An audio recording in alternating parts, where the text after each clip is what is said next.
ಈ world cup ಭಾರತಕ್ಕೆ ಎಷ್ಟು ಇಂಪಾರ್ಟೆಂಟ್ ಆಗಿತ್ತು ನಿಮ್ಮ ಪ್ರಕಾರ? ನನ್ನ ಪ್ರಕಾರ ರೋಹಿತ್ ಶರ್ಮಾ, ವಿರಾಟ್ ಕೊಹ್ಲಿ, ರಾಹುಲ್ ದ್ರಾವಿಡ್ ಇವ್ರಿಗೆ ಒಂಥರ ಭಾಳ ಡಿಸರ್ವಿಂಗ್ ಇದೆ. 17 ವರ್ಷ ಕಾದಿರೋದು ರೋಹಿತ್ ಶರ್ಮಾ. ಅವಾಗ 2007 ಇಂಡಿಯಾ ಗೆದ್ದಾಗ ಏನು ಎಕ್ಸ್ಪೆಕ್ಟೇಷನ್ಸ್ ಇರಲಿಲ್ಲ. ಫಸ್ಟ್ ಟೈಮ್ ಇಂಡಿಯಾ ಆಡಕ್ಕೆ ಬಂದಿದ್ದು ವರ್ಲ್ಡ್ ಕಪ್ T20 ಫಾರ್ಮ್ಯಾಟ್ ಎಲ್ಲ ಫಸ್ಟ್ ಟೈಮ್ ಅದು. ಅಲ್ಲಿವರೆಗೂ ಯಾವುದೇ ಥರ ಒಂದು ಎಕ್ಸ್ಪೆಕ್ಟೇಷನ್ಸ್ ಇರಲಿಲ್ಲ. ಜಸ್ಟ್ ಸ್ಟಾರ್ಟ್ ಆಗಿದೆ ಅಂತಲೇ ಹೋಗಿದ್ದು ಎಲ್ಲ ಯಂಗ್ಸ್ಟರ್ಸ್. ಬಟ್ ಈ ವರ್ಷ ಹಂಗಿರಲಿಲ್ಲ. 50 ಓವರ್ಸ್ ವರ್ಲ್ಡ್ ಕಪ್ ಸೋತಿರೋವಂಥ ಕಹಿ ನೆನಪು ಕಾಡ್ತಾ ಇತ್ತು ರೋಹಿತ್ ಶರ್ಮಾ ಅವ್ರಿಗೆ. ವಿರಾಟ್ ಕೊಹ್ಲಿ ಟೀಮ್ನ ಬೆಳೆಸ್ಕೊಂಡ್ ಬಂದಿರೋವಂಥದ್ದು. ಆಸ್ ಎ ನಾಯಕ ನೀವು ನೋಡ್ತು ಅಂತಂದರೆ ರೋಹಿತ್ ಶರ್ಮಾ ಈ ಥರ ವೈಬ್ ಇರೋವಂಥ ಟೀಮು ಅವ್ರ ಕ್ಯಾಪ್ಟನ್ಸಿಲಿ ಬೇರೆ ಯಾರ ಕ್ಯಾಪ್ಟನ್ಸಿಯಲ್ಲಿ ನೋಡಿರಲಿಲ್ಲ ನಾವು. ಸೀನಿಯರ್ ಜೂನಿಯರ್ ಅನ್ನೋದೇ ಅಲ್ಲ, ಒಟ್ಟಿಗೆ ಆಡ್ತಾರೆ. ಆ ಒಂದು ಖುಷಿ ಕೊಡೋವಂಥದ್ದು. ಇದು ನಾವು ಮುಂದೆ ಟಿವಿಯಲ್ಲಿ ಅಷ್ಟೇ ನೋಡ್ತೀವಿ, ಬಿಹೈಂಡ್ ದ ಸೀನ್ಸ್ ಸಿಕ್ಕಾಬಡೆ ಕೆಲಸ ನಡೆದಿರುತ್ತೆ. ಅದಕ್ಕೆ ಈ ವರ್ಲ್ಡ್ ಕಪ್ಗೋಸ್ಕರನೇ 2 ವರ್ಷದಿಂದ ಪ್ರಿಪ್ರೇಷನ್ ನಡೆದಿರುತ್ತೆ. ಯಾರು ರೈಟ್ ಚಾಯ್ಸು ವೆಸ್ಟ್ ಇಂಡೀಸಲ್ಲಿ. ಆಮೇಲೆ 4 ಜನ ಸ್ಪಿನ್ನರ್ಸ್ ಪಿಕ್ ಮಾಡಿದಾಗ ಯಾಕೆ 4 ಜನ ಪಿಕ್ ಮಾಡಿದ್ರೆ ಅಂತಾನು ಕ್ವಶನ್ ಬಂದಿತ್ತು. ಬಟ್ ರೈಟ್ ಚಾಯ್ಸ್ ಮಾಡಿದ್ರು. ಹಂಗೆ ರಾಹುಲ್ ದ್ರಾವಿಡ್ ಅವ್ರಿಗೆ ನೀವು ಬರೀ ವಿರಾಟ್ ಕೊಹ್ಲಿ, ರೋಹಿತ್ ಶರ್ಮಾ ಅವ್ರ ಬಗ್ಗೆ ಮಾತಾಡ್ತೀವಿ. ಇಂಟರ್ನ್ಯಾಷನಲ್ ಕರಿಯರ್ 17 ವರ್ಷ 18 ವರ್ಷ ಆಯಿತು, ವರ್ಲ್ಡ್ ಕಪ್ ಗೆದ್ದಿಲ್ಲ. ರಾಹುಲ್ ದ್ರಾವಿಡ್ 25 ವರ್ಷ ಇದೆ, ಆಡಿರೋದು 15 ವರ್ಷ.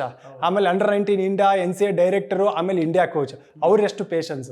ಸೊ ಅವ್ರಿಗೆ ಮೋಸ್ಟ್ ಡಿಸರ್ವಿಂಗ್ ಇದ್ದಿದ್ದು. ಆಟದಲ್ಲೂ ಪೇಷನ್ಸ್ ತೋರಿಸಿದ್ರು, ಕೋಚಿಂಗಲ್ಲೂ ಪೇಷನ್ಸ್ ತೋರಿಸಿದ್ರು. ವರ್ಲ್ಡ್ ಕಪ್ ಗೆರಕ್ಕೂ ಆ ಪೇಷನ್ಸ್ ಬೇಕಾಗಿತ್ತು. ರಾಹುಲ್ ಸರ್ ಬಗ್ಗೆ ನಾನು ಮಾತನಾಡಲೇಬೇಕಾದ್ರೆ ಬರ್ತೀನಿ. ಅದಕ್ಕಿಂತ ಮೊದಲು ಈ ವಿಶ್ವಕಪ್ನ ಟೂರ್ನಿ ಉದ್ದಕ್ಕೂ ವಿರಾಟ್ ಕೊಹ್ಲಿ ಫಾರ್ಮ್ನಲ್ಲಿ ಇರಲಿಲ್ಲ.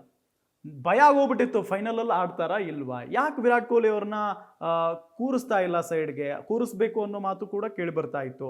ಯಾಕೆ ಕೂರಿಸ್ತಾ ಇಲ್ಲ ಅನ್ನೋದೊಂದು ಪ್ರಶ್ನೆ. ವಿಪರ್ಯಾಸ ಅಂದರೆ ಅವ್ರು ಫೈನಲ್ ಆಡ್ಬಿಡ್ತಾರೆ. ಫೈನಲ್ ತುಂಬ ಚೆನ್ನಾಗಿ ಆಡ್ತಾರೆ. ಏನು ಯಾವ ರೀತಿಯಾಗಿ ವ್ಯಾಖ್ಯಾನ ಮಾಡ್ತೀರಿ ಇದನ್ನ? ವಿರಾಟ್ ಕೊಹ್ಲಿ ಅವ್ರನ್ನ ಕೂಡಿಸ್ಬೇಕು ಅಂತ ಯೋಚನೆ ಮಾಡಿದ್ರಲ್ಲ, ಅವ್ರಂತ ಮೂರ್ಖರು ಇನ್ನೊಬ್ರಿಲ್ಲ. 100%. ವಿರಾಟ್ ಕೊಹ್ಲಿ ಅಂತ ಸ್ಟೇಚರ್ಗೆ ಕೂಡ್ಸೋ ಅಂತ ಯೋಚನೆ ಮಾಡಲೇಬಾರ್ದು ನನ್ನ ಪ್ರಕಾರ. ಬಿಗ್ ಮ್ಯಾಚ್ ಪ್ಲೇಯರ್ ಅವರು. ಇದು ಈ ತರ ಬ್ಯಾಟಿಂಗ್ ಫೈನಲ್ಸ್ ಅಲ್ಲಿ ಆಡಿದ್ರಲ್ಲ, ಆ ತರ ಬ್ಯಾಟಿಂಗ್ ಫಸ್ಟ್ ಗೇಮ್ ಇಂದ ಏನಾರ ಆಡಿದಿದ್ರೆ ಅವರು ಈ ಕನ್ಸಿಸ್ಟೆನ್ಸಿ ತೋರಿಸಿರೋದು.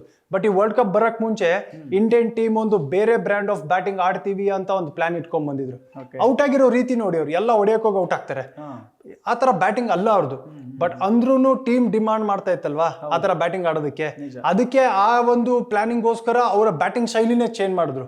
ಬಟ್ ನನ್ನ ಪ್ರಕಾರ ರೋಹಿತ್ ಶರ್ಮಾ ಕಾನ್ಫಿಡೆಂಟ್ ಆಗಿದ್ರು, ಗೊತ್ತು ನಮ್ಗೆ ನಮ್ಮ ಪ್ಲಾನಿಂಗ್ ಇದೆ, ಅವ್ರು ವರ್ಕ್ ಆಗ್ತಾ ಇಲ್ಲ ಅಷ್ಟೇ. ಬಟ್ ಫೈನಲ್ಸ್ ಅಂತ ಬಂದಾಗ ಈ ವ್ಯಕ್ತಿ ರೆಸ್ಪಾಂಡ್ ಮಾಡ್ತಾರೆ ಅಂತ. Big match player. ಅಲ್ಲಿ ರೋಹಿತ್ ಶರ್ಮಾ ಔಟ್ ಆದ ತಕ್ಷಣ ಓನರ್ಸ್ ಇದ್ದಿದ್ದು ವಿರಾಟ್ ಕೊಹ್ಲಿ ಅವ್ರ ಮೇಲೆ. 50 ಬರೋವರೆಗೂ ಸುಮಾರು ಕ್ರಿಟಿಸಿಸಮ್ ಎದುರಿಸಿರೋರು. ಇಂಡಿಯಾ ಸೋತಿದ್ರೆ ವಿರಾಟ್ ಕೊಹ್ಲಿ ಸ್ಲೋ ಆಡಿದ್ರು ಅಂತ. ಬಟ್ ಹಂಗಲ್ಲ, ವಿರಾಟ್ ಕೊಹ್ಲಿ ಕರೆಕ್ಟ್ ಆಗಿ ಆಡುದು. ಒಬ್ರು ಆಂಕರಿಂಗ್ ರೋಲ್ ಮಾಡ್ಬೇಕು ನೀವು ಫುಲ್ ಆಡೋದಕ್ಕೆ, ಇಲ್ಲಾಂದ್ರೆ ಈಸಿ ಇರಲ್ಲ ಅದು. ಆ ಪ್ರೆಷರ್ ನ ಹ್ಯಾಂಡಲ್ ಮಾಡುವಂತ ಪ್ಲೇಯರ್ ಇನ್ನೊಬ್ರು ಬೆಟರ್ ಆಗಿರ್ಲಿಲ್ಲ ಅಲ್ಲಿ. ಯಾಕಂದ್ರೆ ಸೂರ್ಯ ಅಷ್ಟೊಂದು ಎಕ್ಸ್ಪೀರಿಯನ್ಸ್ ಇದೆ, ಬಟ್ ಬಿಗ್ ಮ್ಯಾಚ್ ಎಕ್ಸ್ಪೀರಿಯನ್ಸ್ ಸ್ವಲ್ಪ ಕೊರತೆ ಇದೆ. ಅಕ್ಷರ್ ಪಟೇಲ್ಗಿಲ್ಲ. ಸೊ ಹಂಗಿದ್ದಾಗ ನನ್ನ ಪ್ರಕಾರ one of the best innings ಅವ್ರ ಲೈಫ್ ಅಲ್ಲಿ ಇವತ್ತು ಹೋಗಿ ಕೇಳಿದ್ರು ಯಾರು ನಿಮ್ ಬೆಸ್ಟ್ ಇನ್ನಿಂಗ್ಸ್ ಅಂದ್ರೆ ಇದೇ ಹೇಳ್ತಾರೆ. ಒಂದು ಪಾಕಿಸ್ತಾನ ಜೊತೆಗೆ ಆಡಿದ್ದು ಎಕ್ಸಾಕ್ಟ್ಲಿ. ಇದು ವರ್ಲ್ಡ್ ಕಪ್ ಗೆದ್ಕೊಟ್ಟಿರೋ ಅಂತದ್ದು. ಇದಕ್ಕಿಂತ ನಿಮ್ಗೆ ಬೇಕಾ? ಖಂಡಿತ ಅದಕ್ಕಿಂತ send off game, last game ಅಲ್ಲಿ ಮ್ಯಾನ್ ಆಫ್ ದ ಮ್ಯಾಚು ಅಂತಾರೆಲ್ಲ ಎಲ್ಲ ಭಗವಂತನ ಇಚ್ಛೆ ಅಷ್ಟೇ. ಇನ್ ದಿ ಎಂಡ್ ಈ ಒಂದು ವ್ಯಕ್ತಿಗೆ ಈ ತರ ಸೆಂಡ್ ಆಫ್ ಬೇಕಾಗಿತ್ತು, ಬಿಗ್ ಮ್ಯಾಚ್ ಅಲ್ಲಿ ಭಾರತಗೋಸ್ಕರ ಆಡ್ಬೇಕಾಗಿತ್ತು ಅಂತ. ಇವ್ರನ್ನ ಮ್ಯಾಚ್ ಮಾಡಕ್ಕೆ ಯಾರು ಇನ್ನು ಹುಡ್ತಾರೋ ಇಲ್ಲೋ ಗೊತ್ತಿಲ್ಲ. ನನ್ನ ಪ್ರಕಾರ ಸೋಫಾರ್ ಯಾರು ಬಂದೂ ಇಲ್ಲ.